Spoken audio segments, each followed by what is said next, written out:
ఈ రోజు మనం చేసుకునే ఐటెం కొబ్బరి పొడి. దానికి కావాల్సిన పదార్థాలు: 1 కప్పు పుట్నాల పప్పు, 1 కప్పు వేరుశనగ గుళ్ళు, 1 కప్పు శనగపప్పు వేయించి పెట్టుకున్నది, 1 కప్పు ఎండుమిర్చి, 1 కప్పు ఎండు కొబ్బరి, 1 స్పూన్ జీలకర్ర, 1/2 స్పూన్ మిరియాలు, 1 వెల్లుల్లి గడ్డ, చిటికెడు పసుపు, తగినంత సాల్ట్, సరిపడినంత చింతపండు. ఇప్పుడు తయారు చేయ విధానం: ముందుగా వేయించి పెట్టుకున్న శనగపప్పుని జార్లో వేసుకుని గ్రైండ్ చేసుకోవాలి. వేయించి పెట్టుకున్న వేరుశనగ గుళ్ళు, తర్వాత పుట్నాల పప్పు వేసి ఇవి మిక్సీ చేసుకోవాలి.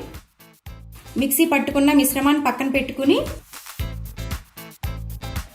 ఎండు కొబ్బరి,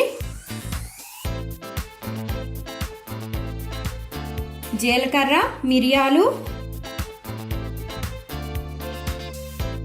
ఎండుమిర్చి వేసి ఇవి మిక్సీ చేసుకోవాలి. తరువాత చింతపండు, వెల్లుల్లి రబ్బలు, తగినంత సాల్ట్,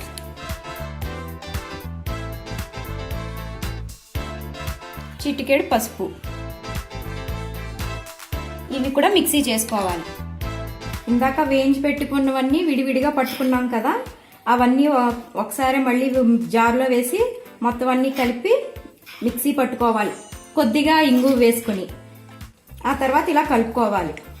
నోరు ఊరించే కొబ్బరి పొడి రెడీ. దీన్ని మనం వైట్ రైస్లో కానీ ఇడ్లీ దోశలో కానీ తీసుకోవచ్చు.